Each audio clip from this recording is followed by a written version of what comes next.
Hay un pensamiento en la palabra de Dios, en el libro de los Hechos, en el capítulo número 17. Hechos de los Apóstoles, capítulo 17, el versículo número 30. Dice la palabra de Dios: pero Dios, habiendo pasado por alto los tiempos de esta ignorancia, ahora manda a todos los hombres en todo lugar que se arrepientan. ¿Qué les parece si nos colocamos en pie y oramos? Querido Padre Celestial, gracias por estar con nosotros en este lugar. Gracias, Dios, por la compañía de los ángeles y la hermosa presencia de su Espíritu Santo. Gracias por los amigos y amigas presentes, los hermanos y las hermanas que nos acompañan, pero gracias también por todos aquellos y aquellas que nos siguen en cualquier lugar de la tierra a través de la radio, la internet o la televisión. Que ellos también sean bendecidos y bendecidas en esta hora.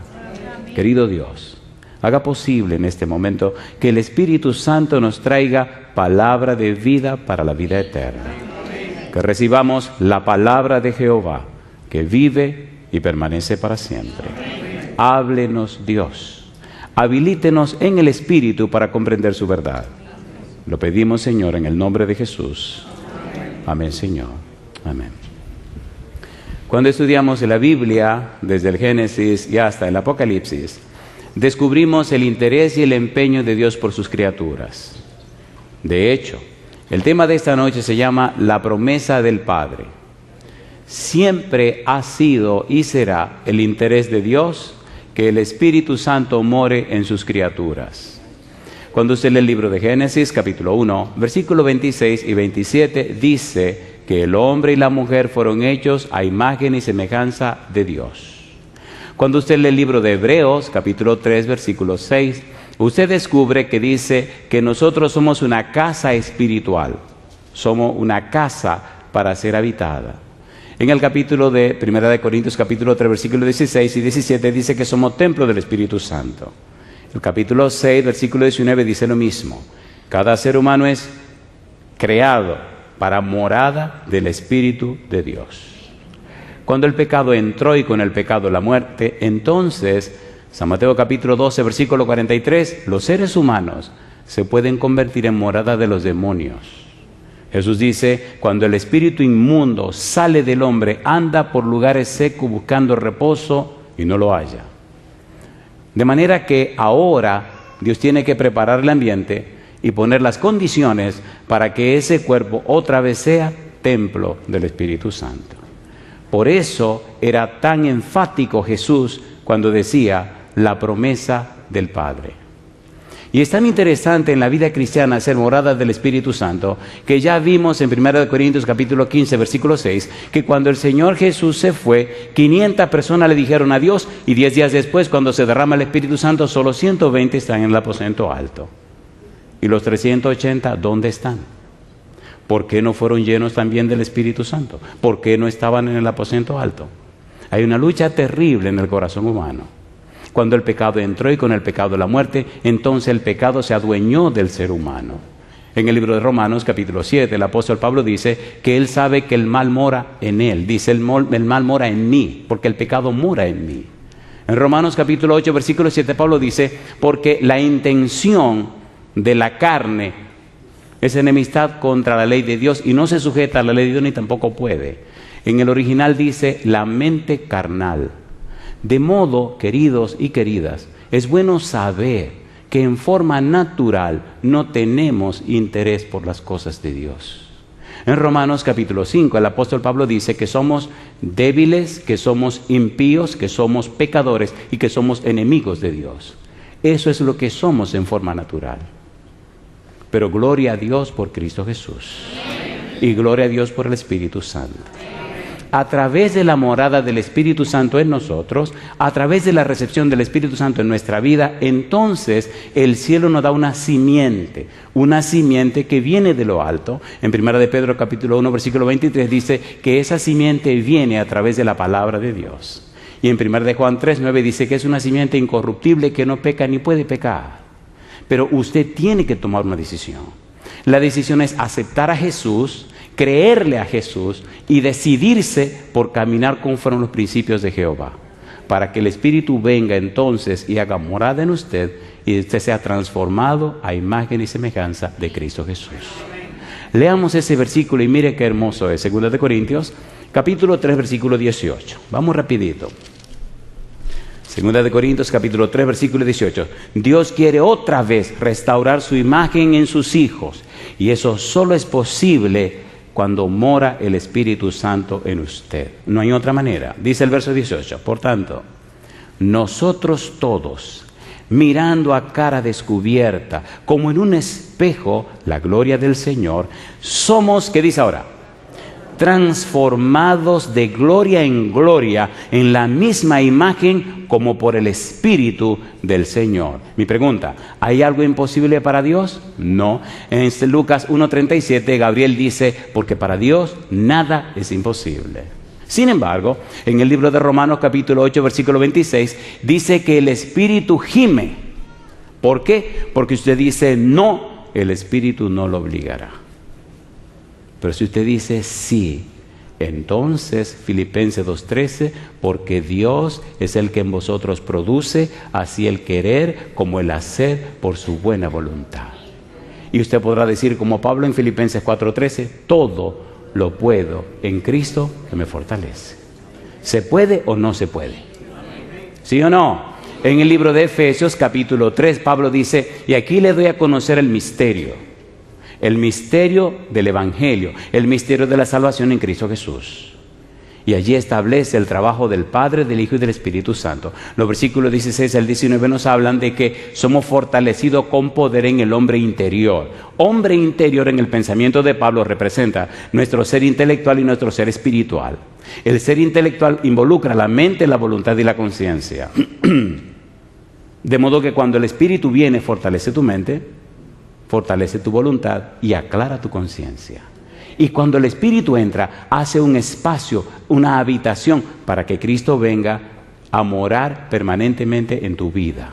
Y cuando el Espíritu entra y Jesús entra, el Padre también se cuela para hacerte y tener una experiencia de completa madurez. Dice Pablo, versículo 19, para que seáis llenos de toda la plenitud de Dios.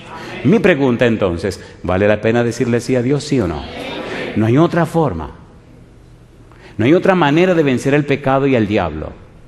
Si estás luchando con tus fuerzas, estás completamente equivocado. Salomón lo intentó y Satanás se burló. Y todo el que lo intenta sin la unción del Espíritu queda completamente fracasado. No importa cuánto sepa o cuánto no sepa. Solo el Espíritu de Dios vence el espíritu del mal. Miren qué linda es la Biblia, Romanos capítulo 8, versículo 1 y 2. Miren lo que dice el apóstol Pablo. ¿Cómo relaciona a Jesús con el Espíritu Santo? Hoy hablaremos de la promesa del Padre, pero debemos poner la mesa. Dice el versículo número 1, Romanos 8:1. Ahora pues, ¿qué cosa? Ninguna condenación hay para los que están en Cristo Jesús, los que no andan conforme a la carne, sino conforme a ¿qué? Al Espíritu. Versículo 2. Porque la ley del Espíritu de vida en Cristo Jesús me ha librado de la ley del pecado y de la muerte. Mi pregunta, ¿deberíamos estar en Cristo, sí o no? En Cristo es la frase clave de toda la teología del apóstol Pablo. Pablo utiliza lo que se llama personalidad corporizada. En 1 Corintios 15:22 dice, porque en Adán todos mueren, mas en Cristo todos son vueltos a la vida. Usted o está en Adán, está completamente muerto. O está en Adán, los demonios tienen derecho sobre usted. O está en Adán, usted lo único que merece es la muerte. O está en Adán, usted está completamente perdido. O usted está en Cristo, nueva criatura es. Las cosas viejas pasaron y aquí todas son hechas nuevas. Con Cristo estoy juntamente crucificado y ya no vivo yo, mas vive Cristo en mí. Y lo que ahora vivo en la carne, lo vivo en la fe del Hijo de Dios, el cual me amó y se entregó a sí mismo por mí. Ahora en Cristo, cuando usted es bautizado en Cristo, Gálatas 3:27, porque todos los que somos bautizados en Cristo, de Cristo estamos como revestidos, ungidos del Espíritu y revestidos de Cristo. Y mi pregunta, ¿hay condenación para los que están en Cristo Jesús? No, ninguna condenación hay. Me gusta el énfasis que Pablo hace en el capítulo 8, versículo 34 de Romanos. Mire lo que dice el versículo 34. Dice Pablo, ¿quién es el que condenará? Cristo es el que murió, más aún, el que también resucitó, el que además está a la diestra de Dios y el que también, ¿qué cosa dice ahora? Intercede por nosotros. ¿Quién te puede condenar si estás en Cristo Jesús? Nadie. Y usted preguntará, ¿y por qué esto es tan importante? En 1 Corintios capítulo 1, capítulo 2, mira lo que dice el apóstol Pablo. Vamos rapidito, querido, que solo estamos poniendo la mesa. 1 Corintios capítulo número 2. Aquí aparecen 3 tipos de seres humanos. Mira lo que dice el versículo número 14. Dice el verso 14. Pero el hombre natural no percibe las cosas que son del Espíritu de Dios, porque para él son locura y no las puede entender. ¿Cómo le llama a este tipo de persona? Hombre natural. Porque en Adán todos mueren. El hombre natural está en Adán, completamente perdido. No tiene ningún acceso a la salvación, a menos que decida cambiar para estar en Cristo. Porque el hombre natural no percibe las cosas que son del Espíritu y no las puede entender porque se han de discernir espiritualmente. Y ahora sigue diciendo el versículo. En cambio, versículo 15, en cambio el espiritual juzga todas las cosas, pero él no es juzgado de nadie. Mi pregunta, ¿hay un hombre natural, sí o no? ¿Sí o no? ¿Hay un hombre espiritual, sí o no? Trágicamente, hay un tercero. Hay personas que son cristianas que empezaron con una experiencia muy hermosa en el cristianismo. Comenzaron a caminar con Dios, pero se descuidaron, dejaron de crecer, se hicieron apáticos. No comenzaron a desarrollarse, como dice el libro de Proverbios capítulo 4, versículo 18, mas la senda de los justos es como la luz de la aurora que va en aumento hasta que el día es perfecto. Se anquilosaron, se amañaron y crearon un tercer grupo que no debe existir. 1 Corintios capítulo 3, mire cómo lo llama Pablo, versículo 1. De manera que yo, hermanos, no pude hablaros como a espirituales, sino como a carnales, como a niños en Cristo. Los carnales no salen de los hombres naturales, salen de los hombres espirituales. Los carnales son un grupo extraño que sale de aquellos que no crecieron espiritualmente. Mi pregunta ahora para usted, ¿necesitan los carnales la unción del Espíritu Santo, sí o no? Sí, para ser renovados, reavivados, cambiados, transformados. Número 2, ¿necesitan los espirituales la unción del Espíritu Santo para mantenerse firmes, sí o no? Sí, para conservarse firmes y fieles y anclados en la roca de salvación que es Cristo el Señor. Y número 3, ¿los naturales necesitan la unción del Espíritu para que su mente se aclare y comprendan la palabra de Dios? Sí, Señor. Entonces, todos necesitamos la unción del Espíritu, ¿sí o no? ¿Estamos de acuerdo en eso? ¿Cuántos están de acuerdo? Que sí, que necesitamos. Alabado sea Dios. De allí entonces la importancia de la promesa del Padre. Aquí comenzamos entonces. Ponga cuidado. A mí me emociona esto que estudiaremos porque es la única solución al problema humano. No hay otra manera de resolver este problema que no sea la unción del Espíritu Santo. Y el Señor Jesús dice la promesa del Padre. Y lo repite varias veces. Veamos que el Espíritu Santo es la promesa del Padre, pero cuando es enviado por el Padre, pero también enviado por Jesús. Es el mejor, el más glorioso y el principal recurso, persona, como usted le quiera llamar, que el cielo tiene para usted y para mí. Primero Dios, después Jesús y ahora viene el Santo Espíritu. Usted no puede vivir sin estar ungido del Espíritu Santo. Usted no puede existir sin la unción del Espíritu de Dios. No se atreva a hacerlo, porque entonces usted es su peor enemigo. ¿Es así o no es así? ¿Es así o no es así? ¿Sí o no? Pablo dice, porque en mí no mora el bien. Miserable hombre de mí, ¿quién me librará de este cuerpo de muerte? Porque lo malo que no quiero hacer, eso es lo que hago. Y lo bueno que quiero hacer, no lo hago. Más entiendo que el pecado mora en mí. Empecemos hablando de esa promesa del Padre.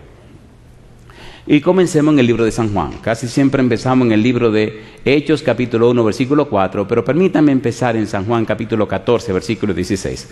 San Juan, capítulo 14, versículo 16. Hay una situación psicológica envuelta, hay una necesidad psicológica envuelta.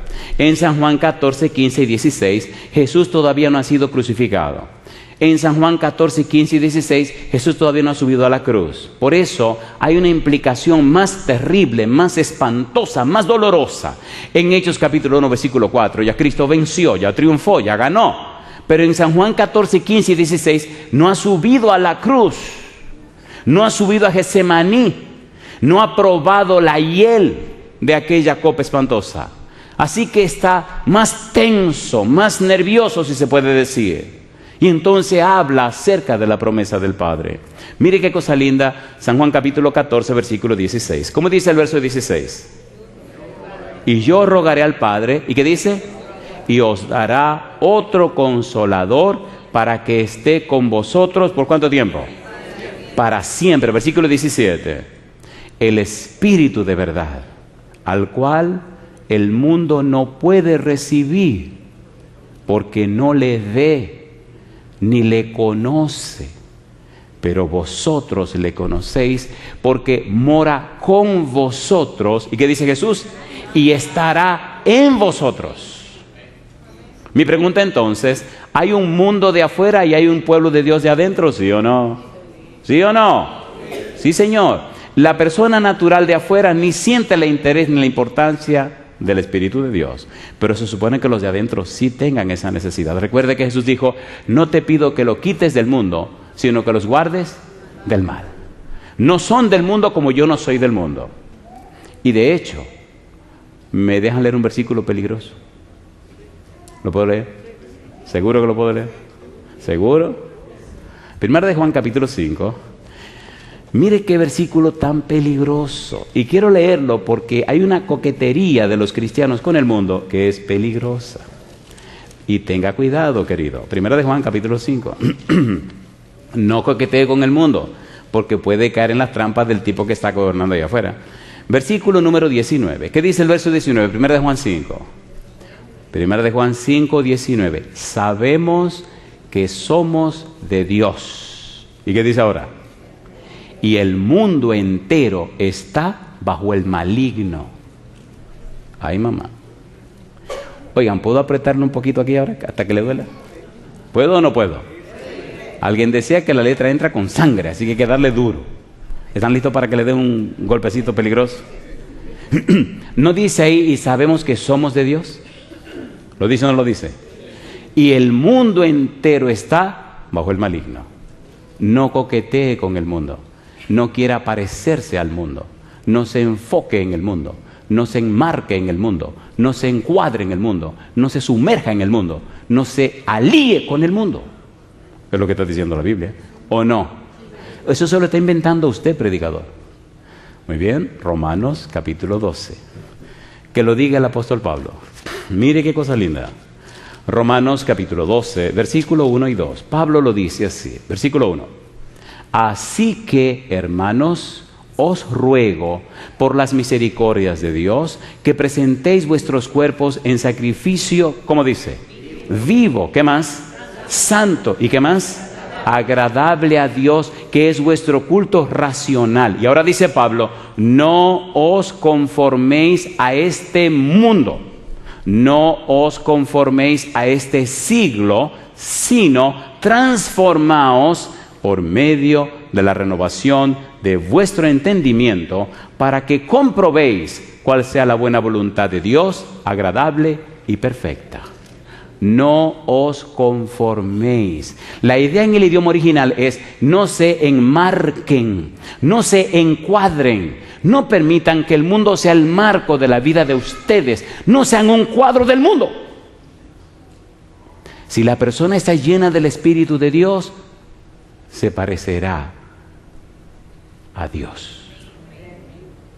Si la persona no es morada del Espíritu de Dios, se parecerá al mundo. ¿Verdad que está caliente la cosa? ¿Sí o no? A ver, ¿sí o no? Vamos a ser sinceros. Y si lo calentamos más, terminamos teniendo problemas. Pero mejor dejémoslo hasta aquí, ¿le parece bien? Por eso Dios quiere que el Espíritu more en nosotros, porque hay tantas cosas en nuestra vida que tienen que ser cambiadas, pero solo lo puede hacer el Espíritu de Dios. Nos convence de pecado, nos convence de justicia y nos convence de ¿qué más? De juicio. Viene y está en sesión un juicio. la promesa del Padre. Cristo interesado en que el Santo Espíritu venga. San Juan capítulo 14, versículo 26. Seguimos con Cristo. Juan 14, versículo 26.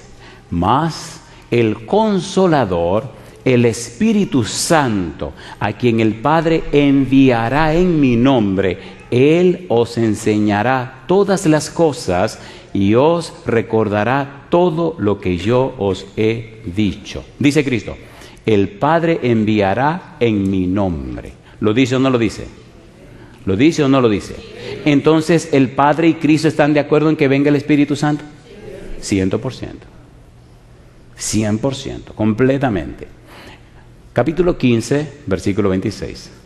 Dice Juan 15, 26, recuerde que estamos leyendo estos pasajes primero porque son los pasajes que salen de los labios, de la boca, de un moribundo, de una persona que está siendo sentenciada y condenada, de alguien que sabe que va a morir en una cruz, de alguien que sabe que el grupo que le entregaron pronto quedará solo, de alguien que sabe lo que le espera.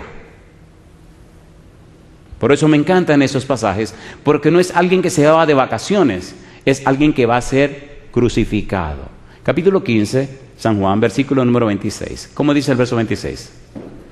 Pero cuando venga el Consolador, a quien yo os enviaré del Padre, el Espíritu de verdad, el cual procede del Padre, Él dará testimonio acerca de mí. Mi pregunta, ¿está empeñado Jesús en sus muchachos que está dejando solos? Y me gusta el siguiente versículo que dice, y ustedes también darán testimonio. La palabra testimonio, muy importante en el Evangelio según San Juan, significa presentar las evidencias a favor de Jesús. Cuando el Espíritu venga, presentará las evidencias de quién soy yo. Y ustedes también presentarán esas evidencias. ¿Cómo? Con una vida cambiada, una vida llena del Espíritu Santo. ¿Verdad que una persona llena del Espíritu Santo no necesita presentaciones? A ver, ¿sí o no? Como una persona llena del demonio no necesita presentaciones. ¿Sí o no? Cuando era un adolescente, a ver si me acuerdo de esto.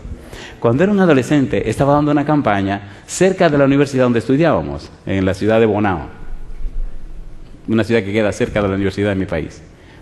Oiga, y una noche se le metió el diablo a una muchacha, a un señor, y eso fue un desorden espantoso.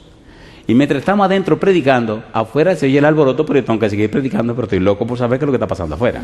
Y veo que los hermanos entran y salen de la iglesia, y yo estoy loco por terminar el sermón para ir por atrás a ver qué es lo que está pasando, porque el muchacho es curioso por naturaleza. Cuando termino de predicar, que voy corriendo por atrás, salgo por la puerta de atrás, dar la vuelta para ir a ver, cuando me encuentro en la puerta, ¡ay, mamá! Había un negrudo, un tipo altote así, parado en la puerta, con barba, pero así, un morenazo así. Y yo, que era un muchachón, lo miro y me sonrío. Y me dice, ¿quién eres tú? Y yo le digo, yo, Andrés, mi nombre es fulano de tal. No, no te estoy preguntando a ti. Digo, este estará loco, ¿qué es lo que le pasa a este tipo? Me pregunta que quién soy yo y que sí. ¿Y qué es esto? Y entonces, vuelve y me mira y tenía los ojos, pero un negrón así grandote, con los ojos rojos, compadre. Y me mira fijo así a los ojos y me dice, te pregunto que quién eres tú. El tipo estaba oyendo el sermón por la ventana. Y entonces me molesté porque a mí no me gusta que me metan miedo. Le dije, ¿usted quiere saber quién soy yo? Y me dice, sí. ¿Usted está dispuesto a sufrir las consecuencias cuando le diga quién soy yo? Y entonces dio un paso para atrás. Me dice, yo sabía. Y se fue. Yo no sé ni quién soy yo entonces, porque es este tipo. Si yo no soy yo, pues ¿quién soy yo? Ahora, ¿no dijo Jesús que no se preocupen por lo que van a decir, que el Espíritu Santo pondrá palabra en ustedes? ¿Lo dijo o no lo dijo? Parece que el tipo estaba oyendo las palabras del Espíritu que salían del negro este. Hay un predicador en Houston que dice, me sorprendo y me maravillo cómo de labios tan estúpidos como los míos salen palabras de sabiduría. ¿Verdad que la gloria es de Dios? ¿Sí o no? ¿Le gustaría a usted ser lleno del Espíritu Santo? Si quieren, terminamos aquí con una oración para que ustedes sean llenos del Espíritu Santo y nos vamos para la casa. ¿Le parece bien? No, a mí tampoco me conviene porque hay un programa que está pasando, ¿no? Vamos a seguir. Mire qué cosa linda. Capítulo 16, versículo número 7. San Juan 16, 7. Dice el versículo 7. Pero yo os digo la verdad, os conviene que yo me vaya. ¿Por qué? Si no me fuera, ¿qué dice Jesús? El Consolador no vendría a vosotros, mas si me fuere, ¿qué dice Jesús? Os lo enviaré. El verbo enviar que aparece ahí tiene una significación hermosa y profunda. Para decir enviado, utilizan dos verbos, pempo y apostelo. El primero habla de una entrevista y el segundo de una misión. Cuando Cristo dice que el Espíritu sería enviado, está diciendo, el Espíritu, el Padre y yo nos reuniremos, tendremos una entrevista, nos pondremos de acuerdo y Él vendrá para cumplir una misión. ¿Es hermoso o no es hermoso? ¿Sí o no? ¿Envió Dios a Moisés a Egipto? ¿Sí o no? ¿Se reunió Dios con Moisés? ¿Le habló Dios a Moisés? ¿Le preguntó Moisés a Dios? Y entonces salió de la presencia de Dios a cumplir la misión. Gabriel vino a cumplir una misión a la tierra y le habló a Zacarías en el templo, ¿sí o no? Dice San Lucas 1:19, yo soy Gabriel, que estoy delante de Dios y he sido enviado para decirte estas cosas. ¿De dónde venía Gabriel? De la presencia de Dios. ¿Con quién habló Gabriel? Con Dios. ¿Quién le dio el mensaje a Gabriel? Dios. Cuando los discípulos salieron de la presencia de Jesús, Mateo 28:18, ¿quién los envió a predicar? Jesús. ¿Con quién compartieron? Con Jesús. Y yo digo, alabado sea el nombre de Dios. Todos los hombres o mujeres que salen enviados de Dios salen llenos del Espíritu Santo. Dios no manda a nadie sin estar ungido del Espíritu de Dios. Si usted salió de su cuenta, les recomiendo que, por favor, vaya donde el jefe y dígale, Señor, necesito ser lleno del Espíritu Santo. ¿Se entiende lo que estamos haciendo? ¿Se entiende o no se entiende? Están amenazados nuestros hijos, nuestras esposas, los esposos, por un enemigo allá afuera que quiere arrancarle la cabeza a todo el mundo. La única manera de hacerle frente es siendo lleno del Espíritu Santo. ¿Es lindo o no es lindo?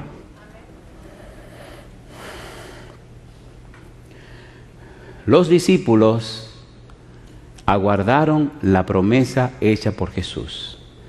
Un texto más de parte de Jesús. San Lucas capítulo 24, versículo 49. Me gusta la Biblia. Me gusta la Biblia porque es la palabra de Dios. Y me gusta la Biblia porque el diablo la odia. Y mientras usted más la exalta, Satanás sufre más y la gente se salva más. Así que dejémoslo que sufra. Capítulo 24, versículo 49. Dice Jesús, he aquí yo enviaré, ¿qué dice Jesús? La promesa de mi Padre. ¿Cumple Dios las promesas que hace, sí o no? ¿Sí o no? Cuando Dios promete, Dios cumple. Dios prometió, Génesis 3:15, que resolvería el problema del pecado. ¿Vino Jesús o no vino? ¿Vino o no vino? ¿Pagó el precio del pecado o no lo pagó? ¿Derramó su sangre o no la derramó? Llama la atención cómo Dios no hizo nada cuando Cristo gritó, Dios mío, ¿por qué me ha desamparado? El Todopoderoso sin poder.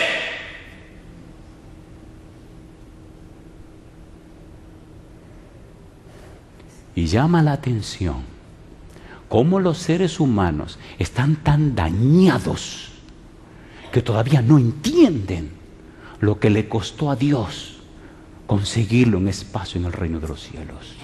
Es vergonzoso delante de los ángeles el descuido, el desinterés de una raza tan acabada ante un Dios tan santo, tan amoroso y tan tierno. Es vergonzoso eso.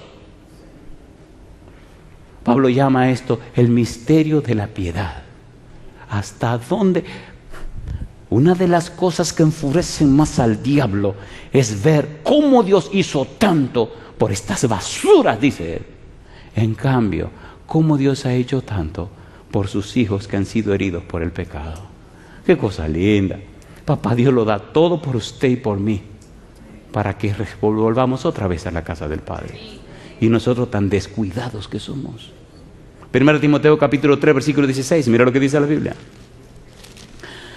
Me gusta la Biblia porque tiene suficientes evidencias para creerle a Dios, no a los hombres, pero creerle a Dios. ¿Hasta dónde ha llegado Dios para que volvamos a la casa del Padre?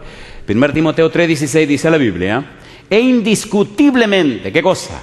Grande es el misterio de la piedad. ¿Qué dice ahora? Dios fue manifestado en carne, justificado en el Espíritu, visto de los ángeles, predicado a los gentiles, creído en el mundo, recibido arriba en gloria. Alabado sea el nombre de Dios. ¿Vino Dios o no vino Dios? Entonces, ¿cómo usted se le resiste al Señor? ¿Cómo usted se le resiste a Dios? Esto no es cuestión de religión, queridos, es cuestión de relación. Es cuestión de relacionarse con Dios. Cuando usted tiene una buena relación con Dios, su relación con su esposa cambia, su relación con sus hijos cambia, su relación en el trabajo cambia, toda su vida cambia y todo lo que le rodea cambia, porque viene usted a recibir la morada del Santo Espíritu. ¿Lo necesitamos o no lo necesitamos? Por eso Cristo enfatizó tanto la promesa del Padre. Hechos capítulo 1, versículo 4. Cristo se va a despedir. Están reunidos. 1 Corintios 15, versículo 6 dice que había como 500 personas. Ahora están en el monte del Olivar despidiéndose de ellos. Versículo 4, Hechos capítulo 1. Hechos capítulo 1, versículo número 4. Mire qué cosa linda. Hechos capítulo 1, versículo número 4. Dice el verso 4. Y estando juntos les mandó que no se fueran de Jerusalén, sino que esperasen, ¿qué cosa dice? La promesa del Padre, la cual les dijo, oísteis de mí. ¿Quién está escribiendo en Hechos? Lucas. ¿Quién escribe el Evangelio según San Lucas? Lucas. Así que Lucas termina en el capítulo 24, versículo 49 y siguiente, hablando de la promesa del Padre, y comienza Hechos hablando de la promesa del Padre. ¿Vino o no vino el Espíritu Santo? ¿Vino o no vino? Lo hermoso de estos pasajes es que cuando Cristo asciende y se va, dos ángeles quedan allí en el ambiente y le preguntan, varones galileos, ¿qué hacéis mirando así al cielo? Este mismo Jesús que ha sido tomado de vosotros, así mismo vendrá como le habéis visto ir al cielo.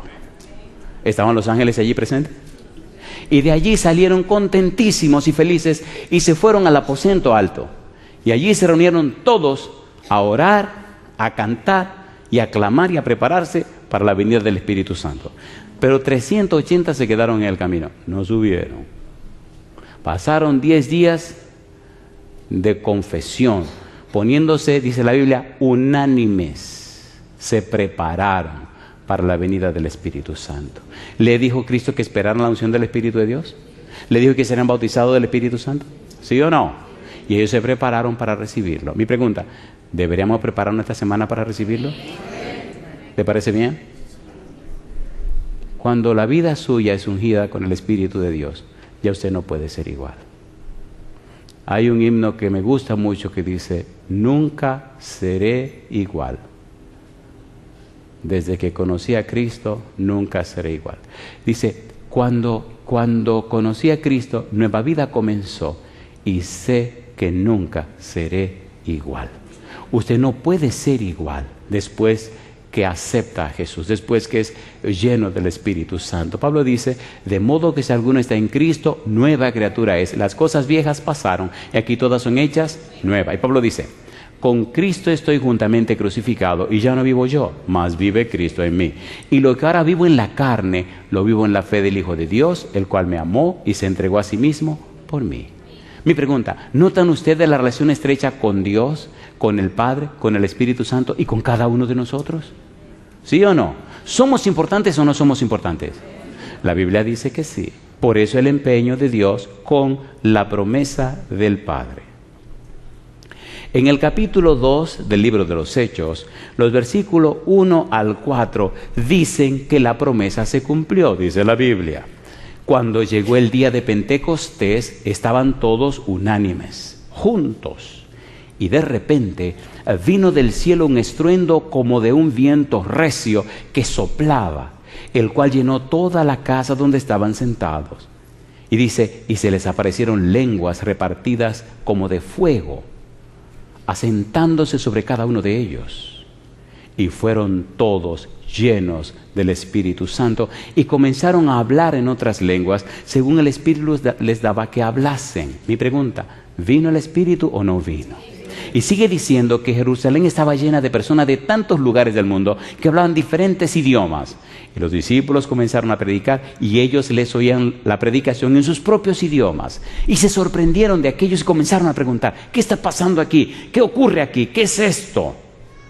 Y entonces, versículo 12, y estaban todos atónitos y perplejos, diciéndose unos a otros, ¿qué quiere decir esto? Y algunos burlándose decían, estos tipos están borrachos. Y Pedro le dice, un momento, estos no están borrachos.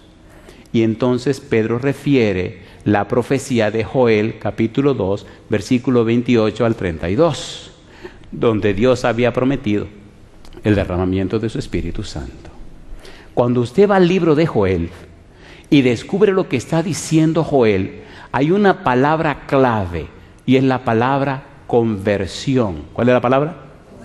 Vamos al libro de Joel rapidito y vamos luego al capítulo 2 de Hechos y vamos a aterrizar.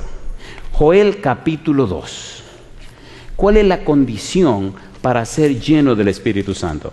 ¿Qué es lo que Dios quiere? En Joel 2, el profeta dice, versículo 1, toquen trompeta y reúnan a todo el mundo. Traigan a las mujeres, a los niños, a todo el mundo y tráiganlo a la iglesia, lo que estamos haciendo aquí. Presenten el mensaje de Dios. Y mire lo que dice el versículo número 12. Por eso pues, ahora, dice Jehová, ¿qué cosa? Convertíos a mí con todo vuestro corazón, con ayuno y lloro y lamento.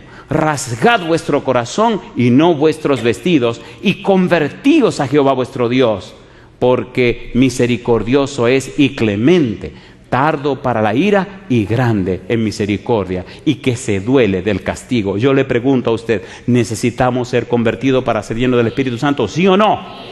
¿Sí o no? ¿Sí o no? Si usted sabe que necesita ser convertido, póngase en pie. Quítese la máscara. Cuando llegamos al libro de los Hechos, capítulo 2, versículo 37, las personas hicieron una pregunta. Oyeron el sermón de Pedro, basado en el ministerio de la persona de Jesús, y entonces hicieron una pregunta. La pregunta fue la siguiente, Hechos, capítulo 2, versículo 37.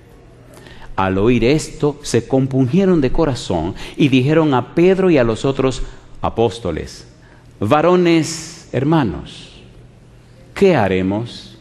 Pedro les dijo, ¿qué cosa? Número 1, arrepentíos y bautícese cada uno de vosotros en el nombre de Jesucristo para perdón de los pecados. ¿Y qué dice ahora?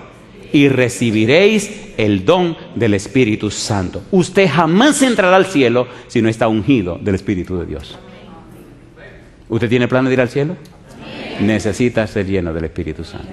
Mi pregunta entonces, ¿se atreve hoy a permitirle al Espíritu Santo que lo convierta en una persona arrepentida? ¿Una persona convertida? ¿Se atreve a levantar la mano conmigo para eso? ¿Le da vergüenza a usted ser una persona convertida?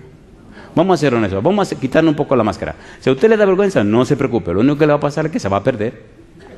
Oiga, ¿cómo me voy a avergonzar yo? En el libro de San Marcos, capítulo número 8, versículo 38 dice, porque el que se avergonzare de mí en esta generación maligna y pecadora, yo me avergonzaré de él delante de mi Padre que está en los cielos. Déjame ver si es verdad que no te da vergüenza. Querido, querida, si tú sabes que necesitas ser una persona arrepentida, una persona convertida y que debe ser preparada por el Espíritu para ser llena de su presencia, levanta la mano conmigo. Ay, mamá, no hay mucho espacio para pasarlo a todos ustedes aquí al frente. Si usted sabe que tiene que hacer ese cambio en su vida, pase al frente conmigo. No me importa quién sea usted, venga aquí al frente conmigo. Si usted sabe la vida que usted está viviendo, si usted sabe que es verdad que lo necesita, no un asunto deportivo, pero usted sabe que es verdad que lo necesita, pase al frente conmigo. Voy a pedir a Dainelli, si es tan amable, que pase también con nosotros. Permitamos al Espíritu de Dios en esta hora que nos habilite, nos capacite y nos prepare para que seamos ungidos del Espíritu Santo. Posiblemente algunos de nosotros ya tienen su nombre en el libro de la vida, pero posiblemente hay otros que una vez caminaron con el Señor, se convirtieron en cristianos carnales y se retiraron. Y ahora el Espíritu lo está trayendo de vuelta. O posiblemente usted sea una persona que no ha caminado de cerca con Dios y lo hará por primera vez. Mi consejo, querido, querida, no dé un paso atrás. O estamos en Cristo o estamos en Adán. En Cristo hay salvación y vida eterna. En Adán no hay ninguna solución a los problemas. Permita a Dios en esta hora que nuestro testimonio de hoy sea la inspiración para personas que nos están siguiendo. Adelante, Danielis. El apóstol dice, porque no tenemos lucha contra carne y sangre, sino contra principados, contra potestades, contra los gobernadores de estas tinieblas. No hay manera de vencer al enemigo si uno no está lleno del Espíritu Santo. No hay forma de ayudar a los hijos si uno no está lleno del Espíritu Santo. La única seguridad, la única garantía de éxito para el hogar, para la familia, para los hijos, es que la presencia del Espíritu Santo se vea en el hogar y en nuestras vidas. La palabra de Dios habla de la espada del Espíritu, y la espada del Espíritu es la palabra de Dios. Necesitamos comenzar en las casas, en los hogares, otra vez, el culto familiar. Que cada miembro de la familia, temprano en la mañana, tome tiempo para estudiar la palabra del Señor, tome tiempo para orar, tome tiempo para estar en comunión con el cielo. Y en algún momento, toda la familia debería reunirse cada día para abrir la Biblia, cantar un himno y presentarse ante el trono de Dios. En un hogar donde se hace eso, los ángeles estarán presentes. El Espíritu tomará el control y no hay diablo que lo pueda dañar. Volvamos otra vez a la palabra de Dios. Volvamos otra vez a las manos del Señor y veremos cómo Dios hace maravillas. En la Biblia, la palabra de Dios nos enseña lo que es la promesa del Padre, la bendita presencia del Espíritu Santo. Pero cuando estudiamos las señales para el tiempo del fin, se habla de Elías. Cuando Gabriel viene a la tierra y habla con Zacarías y le dice que Juan el Bautista sería ungido y lleno con el espíritu de Elías. Cuando el Antiguo Testamento termina, Dios nos habla acerca de ese Elías que vendría. Cuando Cristo viene nos dice, ese Juan el Bautista es el Elías que habíamos anunciado, es el Elías que debía venir. Ahora estamos esperando la venida de Jesús por segunda vez. Y nosotros somos esos Elías llenos del Espíritu que debemos proclamar el mensaje de salvación para que las familias, los hogares, papá, mamá y los hijos, juntos todos, puedan decir pronto, he aquí este es nuestro Dios, le hemos esperado y Él nos salvará. Si usted se atreve a ser parte del equipo de Dios, siendo lleno del Espíritu Santo, levante la mano conmigo y oremos. Querido Padre Celestial, gracias. Gracias por cada uno de los amigos y amigas presentes. Gracias, Señor, por los hermanos y hermanas que nos acompañan. Pero Dios, gracias por aquellos y aquellas que nos siguen a través de la radio, la internet o la televisión. Señor querido, que ellos y ellas también sean llenos del Espíritu Santo. Que desde hoy el Espíritu comience a bendecirnos a todos, física, mental, social, emocional, espiritualmente. Que nos inspire a estudiar la palabra, que nos motive a orar y que nos guíe, Señor, para celebrar el culto familiar cada día. Que tomemos tiempo cada día a solas con Jesús para estudiar la Biblia y orar fervientemente. Despiértenos, Dios, para ser personas espirituales. Que el mundo no nos enmarque, que el mundo no nos atrape, que las cosas de afuera no nos engañen y que nuestra mente y nuestro cuerpo sean solamente para morada del Espíritu Santo. Bendiga nuestros hogares, Señor, y que muy pronto cada uno de nosotros pueda tener su nombre en el libro de la vida. Es nuestro anhelo, Señor, y nuestra oración. Y Dios querido, lo pedimos en el nombre santo de Cristo Jesús. Amén, Señor.